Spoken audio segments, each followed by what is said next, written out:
guys, today we will discuss about sparse matrix and their representation. Sparse matrix को जानने से पहले हम लोग ये जानते हैं कि मैट्रिक्स क्या होता है।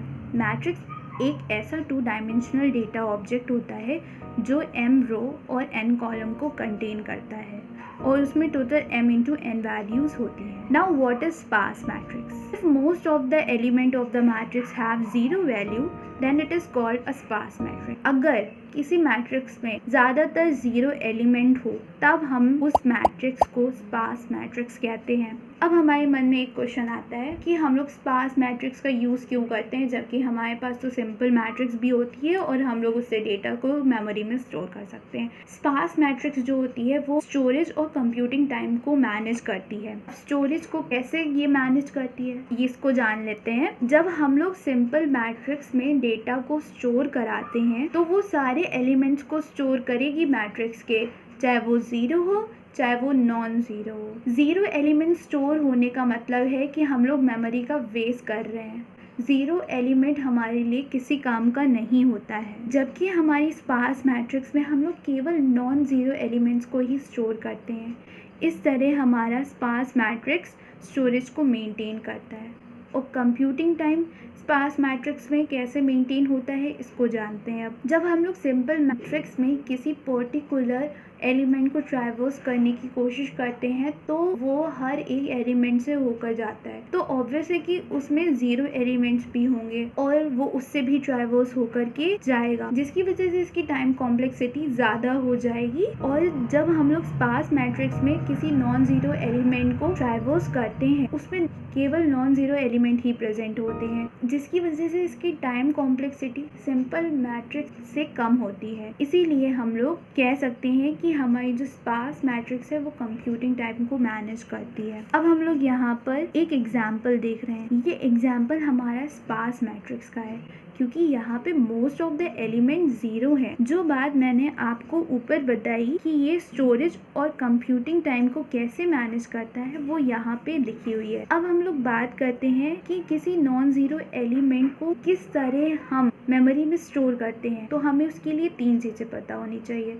एक तो रो का इंडेक्स, कॉलम का इंडेक्स और वो नॉन ज़ीरो वैल्यू। अब हम लोग देखेंगे कि हमारी स्पार्स मैट्रिक्स का रिप्रेजेंटेशन कैसे होता है। हमारा स्पार्स मैट्रिक्स 2 तरीके से रिप्रेजेंट होती है। एक तो एरे रिप्रेजेंटेशन होता है, दूसरा लिंक लिस्ट रिप्रेजेंटेशन होता है। अब हम लोग बात करते हैं कि एरे की हेल्प से हम लोग स्पार्स मैट्रिक्स को कैसे रिप्रेजेंट कर सकते हैं। 2D array is used to represent a sparse matrix. हम लोग 2D एरे का यूज करते हैं स्पार्स मैट्रिक्स को रिप्रेजेंट करने के लिए और उसके लिए हम लोगों को 3 रोज की जरूरत होती है। और वो रो का नाम क्या क्या होता है? एक तो रो होता है, कॉलम होता है, वैल्यू होता है। रो का मतलब index of row where non zero element is located. Row का वो इंडेक्स जहाँ पर नॉन ज़ीरो एलिमेंट स्टोर हो रहा हो।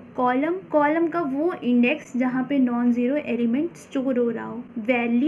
वैल्यू वो होती है जहाँ पे नॉन ज़ीरो एलिमेंट उन दोनों इंडेक्स पर शो हो रहा हो। अब हम आपको बताते हैं, देखिए कैसे। जैसे यहाँ पे हमारे पास एक एग्जाम्पल है। हम लोगों का एरे में रिप्रेजेंटेशन ऐसे होता है। अब हम लोग देखते हैं यहाँ पे हमारा नॉन ज़ीरो एलिमेंट 0 रो पे, ये हमारा 0 रो है और ये हमारा 0 1 2 कॉलम पर है। तो 0 यहाँ लिखा, कॉलम यहाँ लिखा और हमारी वैल्यू क्या है 3, वो वैल्यू में जाके स्टोर हो गई। अब दूसरा एलिमेंट क्या है? दूसरा एलिमेंट 4 है, तो ये हमारा 0 रो पे है, 0 1 2 3 4 कॉलम में है और वैल्यू क्या है 4। इस तरह ये स्टोर हो गया। अब हमारा नॉन ज़ीरो एलिमेंट क्या है 5, वो 1 रो पे है, 2 कॉलम पे है और वैल्यू क्या है 5। इस तरह सारे नॉन ज़ीरो एलिमेंट इस एरे में स्टोर होते जाते हैं। इस तरह हमारा स्पार्स मैट्रिक्स का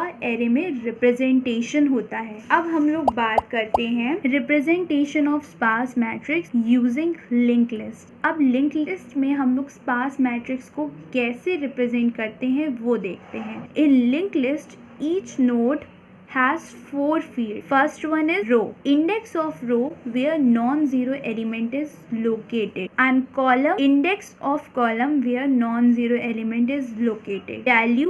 Value of non-zero element located at index row और कॉलम. रो वो होता है जहाँ पे हमारा वो इंडेक्स स्टोर होता है जहाँ पे नॉन जीरो एलिमेंट लोकेट हो रहा हो, और कॉलम वो इंडेक्स होता है जहाँ पे नॉन जीरो एलिमेंट लोकेट हो रहा हो. वैल्यू वो होती है इन दोनों इंडेक्स पे जो वैल्यू होती है वो इस फील्ड पे जाके स्टोर होती है. और नेक्स्ट नोड क्या होता है? नेक्स्ट नोड लिंक लिस्ट के दूसरे नोड से कनेक्ट होने का एड्रेस कंटेन करता है. जैसे हमारे पास यहाँ पे एक एग्जाम्पल है, देखिए यहाँ पे क्या एग्जाम्पल है. अब हम लोग देखेंगे ये हमारे पास लिंक लिस्ट है. इस लिंक लिस्ट में हम लोग एलिमेंट्स को कैसे स्टोर करेंगे, आइए ये देखते हैं. अब तो हमारा पहला होता है रो, दूसरा होता है कॉलम. ये है स्ट्रक्चर ऑफ नोड. देखिए ये हमारा स्ट्रक्चर, पहले रो होता है, फिर कॉलम होता है, वैल्यू होती है, देन एड्रेस होता है. अब हमारा नॉन जीरो एलिमेंट पहले कहाँ है? यहाँ पर है. अब ये किस रो पे है? ये 0th रो पे है, तो यहाँ पे क्या लिखा हमने? 0. और कौन से कॉलम पे है? 0 1 2, तो ये हमारा 2 कॉलम पे है. वैल्यू क्या है? 3. अब ये एड्रेस कंटेन करेगा इस लिंक को कनेक्ट करने के लिए. अब यहाँ पे क्या स्टोर होगा? यहाँ पे दूसरा आप अपना नॉन जीरो एलिमेंट देखिए, यहाँ पे ये किस रो पे है? 0 पर. कौन से कॉलम पर है? 4 पर. वैल्यू क्या है? 4. अब ये एड्रेस कंटेन करेगा दूसरे नोड के लिए. अब हम लोग फिर से दूसरा नॉन जीरो एलिमेंट को देखेंगे. नॉन जीरो एलिमेंट यहाँ पे क्या है? 5. वो किस रो पर है? 1 पे. किस कॉलम पर है? 2 पे. वैल्यू क्या है? 5. अब एड्रेस कंटेन करेगा इसके लिए. इसी तरह हम लोग बाकी सारे नॉन जीरो एलिमेंट्स को स्टोर कर लेंगे. ओके, सो गाइस हमारा स्पार्स मैट्रिक्स यहीं तक था. इफ़ आपको ये चैनल पसंद आया हो तो please do share, like and comment. हमारे चैनल पे और भी कंटेंट अवेलेबल है, so please do check it out. Thank you.